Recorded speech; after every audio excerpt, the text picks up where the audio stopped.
বাংলাদেশের একটি হত্যাকাণ্ডকে ঘিরে এবার সরব হলেন বলিউড অভিনেত্রী জাহ্নবী কাপুর। সোশ্যাল মিডিয়ায় দেওয়া এক পোস্টে তিনি ঘটনাটিকে আখ্যা দেন নৃশংস হত্যাযজ্ঞ হিসেবে। অভিনেত্রীর এমন মন্তব্য ঘিরে শুরু হয়েছে তীব্র আলোচনা। সমর্থন যেমন এসেছে, তেমনি তৈরি হয়েছে বিতর্কও। ঠিক কী বলছেন জাহ্নবী কাপুর, আর কেন এই পোস্ট ঘিরে এত প্রতিক্রিয়া, তার বিস্তারিত থাকছে প্রতিবেদনে।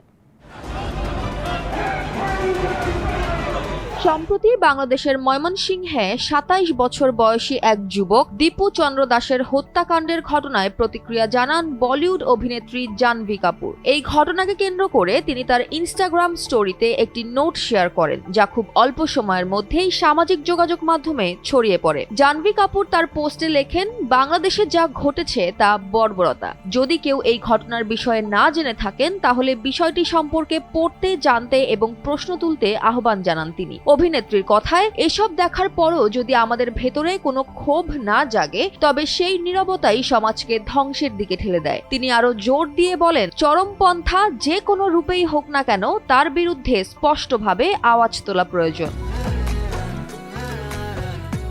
জাহ্নবী কাপুর তার পোস্টে মানবতার প্রসঙ্গ টেনে বলেন, আমরা পৃথিবীর অর্ধেক দূরের ঘটনাগুলো নিয়ে কাঁদতে থাকব, বিশ্বের নানা প্রান্তের ঘটনাগুলো নিয়ে আবেগ প্রকাশ করব, অথচ আমাদের নিজেদের ভাই বোনদের জীবন্ত পুড়িয়ে মারা হচ্ছে, তাতে আমরা চুপ থাকবো কেন? মানবতা ভুলে যাওয়ার আগে সব ধরনের সহিংসতার বিরুদ্ধে আওয়াজ তুলতে হবে এবং তার নিন্দা করতে হবে।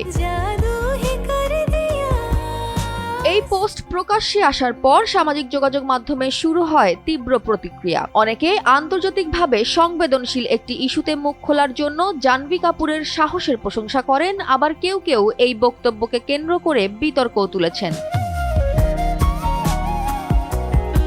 একদিকে প্রশংসা, অন্যদিকে সমালোচনা। তবে একথা বলাই যায়, জাহ্নবী কাপুরের এই পোস্ট ফের একবার দেখিয়ে দিল সেলিব্রিটিদের ব্যক্তিগত মতামত কিভাবে মুহূর্তের মধ্যেই আন্তর্জাতিক আলোচনার কেন্দ্রে চলে আসে। জয়া হাসান, এনপিবি।